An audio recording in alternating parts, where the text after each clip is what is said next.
Okay, I'm sorry for the delay, but we were having some technical issues. But we are back in action. We are ready for this new amazing interview we're going to be getting to do.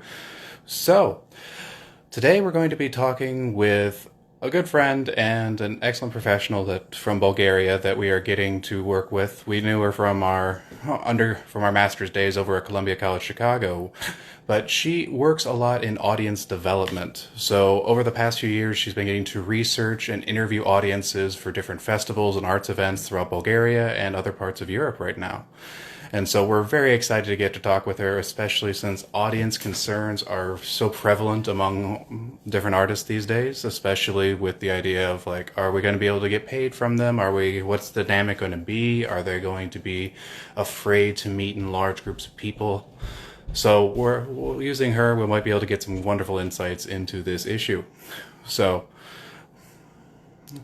so for those who are just joining, again, my name is Colin Herzog. I'm a business development consultant with SNS Arts Development Consultancy, and so we're going to get to interview a good friend of Shreya and I from our master's days over at Columbia College Chicago, and she works a lot in audience development.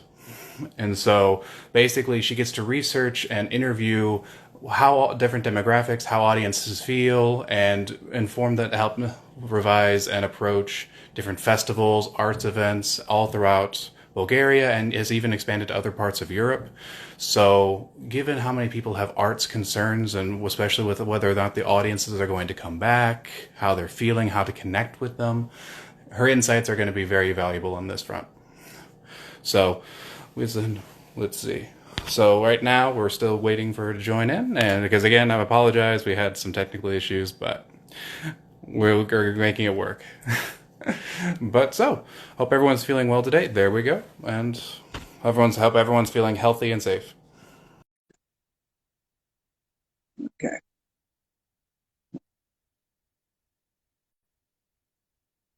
Okay. Hey, Milena. Hey Colin, how are you? Doing okay. Okay. I'm sorry again for the technical difficulties, but I'm happy you can join us today. I'm happy to thank you for the invitation to you and to Shreya. Yes. How are you feeling? Pretty good, pretty good. It's almost the end of the workday, so things are slowing down a little bit. Yes, I'll be honest. I thought you said it's almost the end of the world day, and I mean, I guess either way it can work. Yeah. It's true either way, I suppose. But we're hoping that you'll be able to help us navigate those choppy waters that are coming up. We'll try. Yeah, no, people were really excited, especially because with your work with audiences, like we were talking about before, that audiences is one of the biggest concerns right now because some artists are a little concerned that like, okay, audiences, are they going to get used to me putting content out for free? Will we be able to start earning money back from them once this time passes? Or are people going to be afraid of going into big groups? So are my concerts or my recitals or my theatrical productions, do I have to be worried about this? And we're hoping you can help us figure out a little more how some of the audiences are feeling based on your research and kind of based on your instinct, given that this is still such a fresh thing. Yeah, it is pretty fresh, and honestly, audiences are currently the least researched topic in this environment, in this current Hmm. state. Almost everybody is focused mainly on the artists and mainly on how governments are reacting. I've honestly seen only one researcher do very focused topics on audiences, and she's based in the US. And she was researching whether people are willing to attend group events. And according to her research, because I haven't done uh, personally yet any of that, Hmm.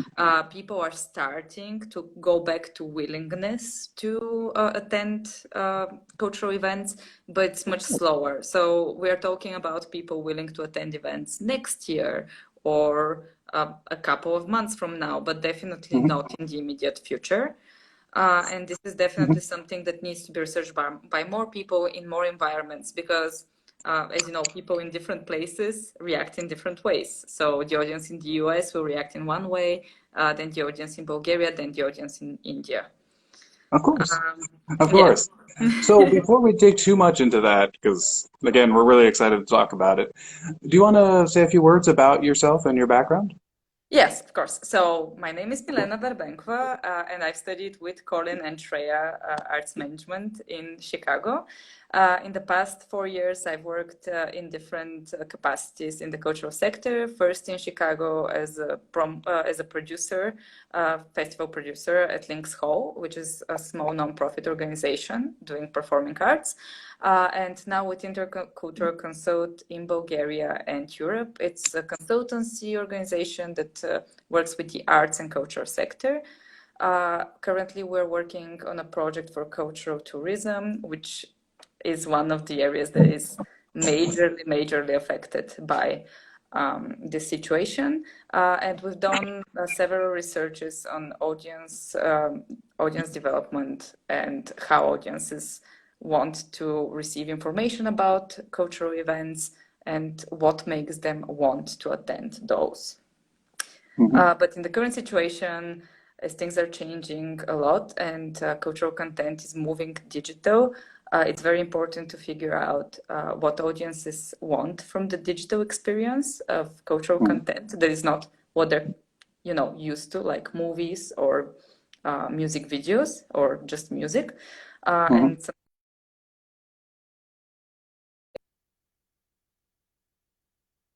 content for digital that people become overwhelmed. Of course. And sometimes, honestly, the transition to digital is easier for some mediums than others. Yes. And trying to replicate a festival feel online is more of a challenge than it might be worse. And so much of it is the ambience. I mean, like the food, the music, the people throwing up in the corner, depending on the festival. I mean, the smells, especially the smells. Well, There's a lot festivals that are go into the also experience. Yeah, festivals are also a great space for artists to connect between each other, and that's also another thing Mm. that we figured out because we talked with artists about this time as well in Bulgaria, and several big festivals in Bulgaria had to be canceled. So that was their main concern that professional connections won't be able to happen. That Hmm. usually happen at those festivals. However, there is a flip side to this because right now, as people are going more and more digital, there is actually much more opportunity for international connections. Because Hmm. especially with performing arts and more specifically with improvised theater and stand-up, people are doing a lot of open mic nights, sometimes with music as well. Hmm. And some artists have shared that it's actually easier for them to connect with international colleagues as well as their audiences than it would be otherwise if they had to travel to somewhere and attend a festival they have to pay for, and so Hmm. on and so forth. So it's a little bit easier for some, while it's becoming harder for others. Wow. Yeah. That's great. And that is one of the benefits that we've been talking about even with some of the other interviews that we've had is people have really started trying to build connections, build a network. I mean, the internet's been doing it for everything over people lamenting the cancellation of Firefly to actual, like trying to get some public change, and then also some people that just like to troll things. But either way, something ties them all together. And so the arts are it's great that they're beginning to congregate since given the audiences that we work with and the artists that we work with, there's such a wide age range Mm-hmm. that it wasn't as natural for some, and some just kept pushing it off because they're more traditionalist, and that's was okay. But obviously, the industry has changed, and this has really forced a lot of people to have to try to meet it with where it's kind of currently at. So, thank you very much Yeah. for pointing that out. And so, I just want to first make sure, is everything okay on your end? Like, how has COVID affected Bulgaria? Since honestly, in the news, we mostly hear a lot about Western Europe, which, Of course, yeah. I mean, That's yeah, that's not atypical. the But, big players so I in just the want to make game. sure, is everything okay on that end for you guys? Yes, so yeah, let me just paint the picture for you. We've been in an emergency state since March 13th. Currently, we have like 1,200 cases confirmed, of course, confirmed Hmm. cases of COVID. We have, which is pretty low compared to other countries. We have been in emergency state for a month and a half. It's going to continue at least until May 13th. And cultural events have been cancelled even before that, since the first cases were confirmed at the beginning of March. The first Hmm. thing that went was cultural events. That's very important to point out. This was the first industry to be shut down, even before bars or restaurants or other places where usually people congregate. Hmm. This was really the first industry to feel the hit, and it will be one of the last ones to recover because of its nature, especially performing arts. Yeah. So this is kind of the situation we're living in, and that's why people, especially artists, reacted really, really quickly. Many people organized. The independent sector specifically was very quick to react and to start organizing a work group that offered some solutions to the government Hmm. to help independent artists, manage this time. And also many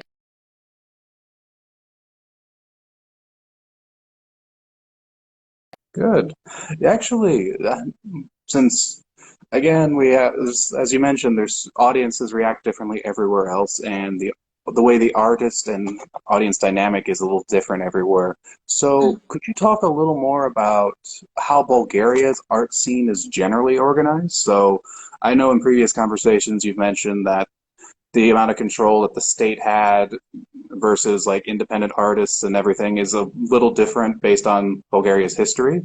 So could you elaborate a little more on that? Yes, yes. It's very different from the US. In Bulgaria, many organizations are actually institutions. They are funded by the government, either by the Hmm. municipality or by the state government. And this comes, of course, from a history of socialism, where almost everything was government owned, but also it is more of the European style of governing culture. And there is the independent scene that is not funded by the government per se, Hmm. but the way culture is funded in general in Bulgaria and in Europe as a whole is very different than in the US. For example, we don't speak about donors or donorship in the same way that you would do in the States. Hmm. Organizations are not so dependent on donors, but they are very, very dependent on funding, Okay. usually through grants. And those grants are usually assigned on project basis. So you apply for a grant mainly for a specific event or a specific project you're going to do. There are not so Okay. many grants that are operational cost. Mm. So funding usually comes either through grants or the government or through audience attendance. These are the ways, and sometimes through sponsorship if you have, a very well established connection with sponsors. But Okay. donors are not really part of it in the same way they are in the US. That's fascinating. And so, with that in mind, then, how has that impacted the art scene's reactions? So, since, again, a lot of the stuff is institutionalized, and so how has this affected like independent artists' ability to get potential aid versus a more established institution and their Yeah. artist of Roth and their and their gallery of artists that they use? Mm-hmm. So yes, the government has had different approach to the two groups. And Mm. specifically, the government immediately had a response about what are they going to do with the institutions they already support. Uh, Mm. this makes sense as they already, take care of them in a way, to Mm. have a plan of what do we do with them. But then the independent artists had to offer their own solutions to the government. So funding was first distributed. Not first distributed, but first organized towards the governmental institutions. And Mm. then after the independent sector organized and offered some solutions, some funding was offered to them. It is smaller and people have to be, not compliant, but to cover certain criteria in order to get it. And not all artists will be able to cover this criteria. So this will be very, difficult for some of them, but Mm. also it will show what works and what doesn't work. in these situations, and hopefully will give way of a better way to manage this in the future. Yes, since you mentioned, again, in previous conversations, you have mentioned that the ability for people to do this as like a day job and whether or not they count for potential like employment benefit or not in benefits, and that being a very complicated legal area, especially during this Yes. time. Yeah, this is difficult, and I don't think we have time to discuss this right now, honestly. That's okay. Yeah, But no, there's a lot of layers to it. yeah, So with but that in mind, mhm. you've mentioned it, you've talked about it already a little bit, but could you expand a little more? Like, how has the Bulgarian audience specifically changed compared to the way it was prior to the virus? So yeah, from what we can see, of course, because we haven't done actual survey to the audience, which is one of our goals, hopefully to be able to do, Mm-hmm. is we see that people do attend online events a lot. Artists Mm-hmm. who we have interviewed say that they see a lot more people attending their online events than usually they would get in in physical space. For example, one small theater in Bulgaria, in the capital, usually can fit up to 100 people in the hall where they perform. And when they did Wow. their first, yeah, when they did their first performance online, they had 4,000 people audience Oh my for the God. whole, yeah, for the duration of the whole event, which Mm-hmm. is pretty impressive because, a theater play lasts anywhere from an hour to 2 hours, and this is a very long time for people to be online. But people lasted and stayed. So this is a very huge spike. Of course, we can't talk about the same when it comes to funds, to payment. Not as much people actually pay for art online currently. Okay. Um, of course, and this is very hard for some artists. It's even hard to ask for payment because they know that institutions such as the Met Opera or the National Theatre of Britain are offering free events online with very high quality. And when you're an independent artist that is filming something on their phone at home, it's a little bit harder to ask for money. Uh, Mm-hmm. but yeah, there are some people who pay uh, for digital art, but they're much fewer than would be the people in the physical space. So the margins are very interesting, I would say. Yeah, no, that is the kind of quality arms race that people have to get into, and it does add another layer of complexity, especially for independent artists who are trying to break into the scene. Yeah. So, in that case, how do you see this impacting audience cultivation? Because in the past, people have been able to either have events, have festivals, try to get people hooked, but they would have at least had to pay a fee at the door normally. Mm-hmm. Now with online, so much of it is free. Do you see this? How do you see this affecting their ability to cultivate the audiences based on based on your research? So what we see right now is that artists really look at digital as a way to reach new audiences. Mm-hmm. They don't expect to get a lot of money from this way currently, Okay. uh, even though they actually need the money, but they are still putting content out without this expectation. For many of them, currently payment is optional. So they put out the content for free, and if people want, they can donate money, to their organizations. And I think this is the way they're going to use it, mainly as reaching out to more people Mm-hmm. uh, and crossing some borders. Because, when you go online, anyone who has internet and electricity can see your content, but at Mm-hmm. the same time, there is a lot of noise, so you have to stand out. Many of the artists are doing a lot of interactive things. For example, one theater group, they're friends of mine. They have started doing.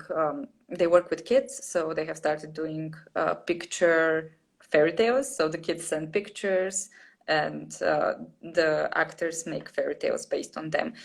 So this is one way, This is really to cool. yeah, this is a way to engage the audience because. Mm-hmm. Even though we say that social media is very interactive, we do actually use it in a very passive way. And it's great that artists are trying to find the ways to make it interactive again. And they are finding those ways. And I think that this will be a change, hopefully for better. Mhm. Yeah. Yeah, that is an excellent point. And I've had conversations with other organizations that just view social media as a place to like a bulletin board. And you're Yeah. talking at people, you're not talking with them, and that's the point. Otherwise, you may as well just be doing newspaper or billboards. So it is fascinating the way people are then utilizing this to bridge that gap in more intimate ways, Yeah. especially since now I know some people have complained about like demystifying artists because suddenly you can see what their living room looks like. You can see what they Hmm. look like probably when they haven't showered in 2 days, like everybody else. They're normal people. Yeah. But But in far some more ways, people. this is Oh, beneficial as well. yeah, exactly. And so it's like far more people, I think, are enjoying that vibe as opposed to being put off by it. And there's a lot of opportunity for relationship building there. So Yeah. then, how, in your opinion, how do you feel that artist funding can adapt to these new circumstances? So, given, as you said, they're not anticipating making a lot of money, but they want to build these audiences, how would you recommend artists to start making that transition to trying to get a little more from their audiences financially? I mean, again, they're building that relationship, they're providing the service, but at the end of the day, they also would like some validation more financially of their work. How would you Yeah. recommend they start easing their way into that? Well, that's something that many people will need new skills for, because Hmm. especially if you are a live performing artist, you until now you didn't need to, find ways to make people pay for your art when they are not with you. Hmm. And some of the interesting barriers that some artists have shared with me are, for example, if you are asking for donations at the end of your performance, when you are live, like in the place with the people, it's easier Hmm. for them to feel safe by giving a little bit of money, because nobody Hmm. knows who gave, $5, for example, or who Hmm. gave $20. But when you pay Hmm. donations online, like not everybody, but the artist will see how much you paid for his art. So there is this barrier of like, maybe they will think I don't appreciate them enough. And this is an interesting case that I honestly hadn't considered. So it will be interesting to check out what is the reality of this. So artists will have to figure out what are the best platforms to monetize their content. Because, for example, right now they're using a lot of Facebook Live, Instagram Live, Hmm. platforms that originally were not meant for monetization of the live content. Even though right now they are trying to transform that, but people are also having difficulties to adjust to that and to be, okay, I will pay for something I see on Facebook. Yeah. This is hard, finding the right platform, but also a platform where your audience is at. I've Hmm. seen that some artists say that they use Twitch because it's much more oriented towards monetization. But I Hmm. don't know how relevant it would be for Bulgarian artists, for example, Hmm. because I don't know how popular this platform is specifically with Bulgarian audiences. Yeah. It might be much more popular in the US, for example. Hmm. So this will be something that they will have to explore. What are the platforms that will allow them to be better at, finding money? I mean, not finding, but receiving money from the audience.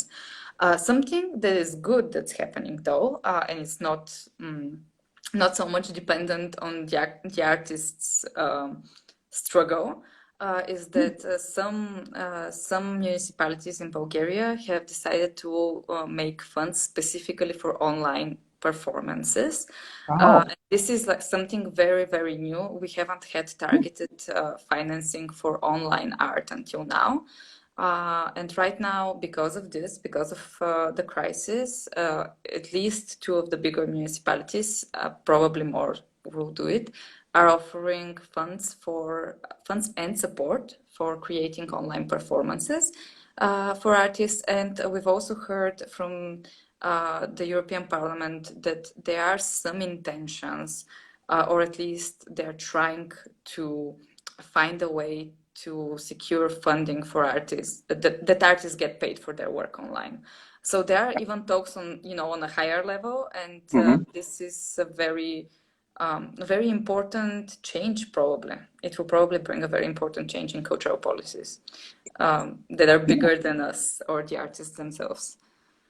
No, this is an opportunity for a lot of people, whether they be in government or even just the regular person, to take a step back and see what makes an impact for them versus what's taken for granted. Yes. And whether that be you catching up on like The Godfather or watching Tiger King or some whatever, it's like it's all part of the sphere. It's all equal in some Yes. way or another because it means something for many people, and it's getting them through this difficult time. And I'm glad to see that it sounds like even on a policy level, they're beginning to realize that impact. Yes. And you brought up Impressive. you brought up an excellent point with the different platforms working with different audiences. And in this case, I think a lot of, especially live arts that are having to transition to online, are going to have to start looking at different mediums and how they've done it. So, for example, it may not be something as maybe some live artists consider art, but video games, like YouTubers have done countless like video game live streams where you can actively see people donating, putting in their Patreon pot. They're getting to chat with them while they're playing their game, while they're doing their art. And part of it is it does almost require shifting a little bit the way you engage with the audience, but there could be a lot to learn from there, whether they do it through YouTube or if they want to try Twitch or whatever medium. That dynamic is something, and that way to be personable, the way to interact with fans, and even just see how they have it logistically set up, Yeah, it's like can completely all different. be valuable tips. So again, it may not seem intuitive at first, especially if you're like a theater or a dancer or even just like a rock musician or whatever you want to do. But if you want to look at how video game live streams work, is a good example of how people who rely on their income solely by audience donation during those times. Yeah. So it could be something worth looking into. But True, so but this has been also, wonderful, Colin, Milena. I'm So sorry, I what want we, to interrupt you. I'm sorry. oh no, go on, by all There means. is one more thing that's really important here, and we shouldn't forget that, especially artists who work with live performance, for them, these things also mean new skills, like new Hmm. skills in video editing, probably new technology, because maybe, they don't have professional technology, so they would have to find ways to work with their own technology or to find people who can provide them with this professional technology and Hmm. knowledge. So this will be something that might turn out to be necessary for them in the future. Yeah, and that was something one of our prior interviews, Jason, if you remember from Columbia. Yes, yes, of course. Of course, yeah. So he said that one of the positives he's seeing is that artists are developing more like are able to better translate their skills into hands-on like recruitment, marketing. Hmm. Basically, the intrinsic benefits of these skills that we've talked about a lot are Hmm. now being put front and center so that they can demonstrate and possibly even help out other companies and better integrate their work. Hmm. And so it does provide a platform for them to really show their stuff and how they can translate the experience and all the transferable skills we've developed. Yes. And so, again, this has been wonderful. Thank you so much. Yeah, of So, course. with all your experience, both in the field and as you're with your master's in arts management, what is one piece of advice that you would want to give to artists during this time? Well, I mean, from this, esteemed position, Yeah. what I don't feel in a position to give advice, but what I feel might be Hmm. beneficial is for artists to rely more on their own flexibility, because if anybody is used and versed in times of crisis or in difficult conditions, it is artists, because they always have to find different ways to, show their work, to show that they are good at what they do, and to prove the world that the world needs art. So these are the people who already have this experience. But I believe that their flexibility right now will be very, very important, because we've talked about how planned events have been canceled, and things that people have been planning for years.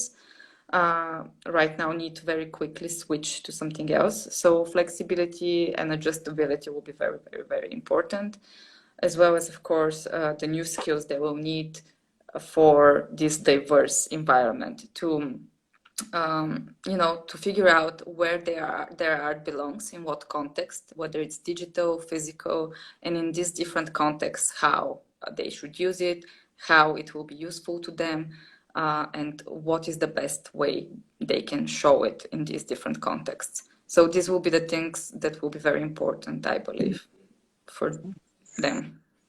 Yeah, this has been an upheaval in many different ways, and even just the artist audience relationship has been arguably irreparably changed. Yes, yes. Because what? Oh, go on. No, I don't have anything to add right now. That's okay. So no, it's just so we need together. We need to work together to survive in more ways than one, and that's only becoming more important as these barriers have been, logistical barriers have since been removed. Well, because now online you can talk with artists any time of day, and they have nothing else going on. So it's a real I mean, opportunity. everybody is looking for connection right Yeah, now. So, and yeah, it's part of the human condition, so to say. it is, and Yeah. these are memories, and these are the people that we're going to remember for a long time. So a lot of our artists might just be the thing that gets people through this. And so Yeah. that's a pretty powerful relationship to have. Well, okay. Well, thank you very much. We really appreciate you taking the time, and your insight has been really appreciated. You should be, I don't know if you can see the comments, but they've all been really Thank you. positive so far. So, Thank you, Colin, and thank you very much for this opportunity to talk to you and to share, my opinion so much. And thank you to everyone who hopefully enjoyed this talk and okay. found useful in it. Oh, they definitely did. But okay, well, have a wonderful day, and thank you for everyone who Thank tuned you. in. We really appreciate it. Again, apologize that it started a little late, but we hope Milena just came here and crushed it, and it was well worth it. So hopefully everyone can check it out and share it with their friends. But in the meantime, look forward to more interviews with more experts as time goes on. But okay, have a good day. Stay healthy and safe. Bye.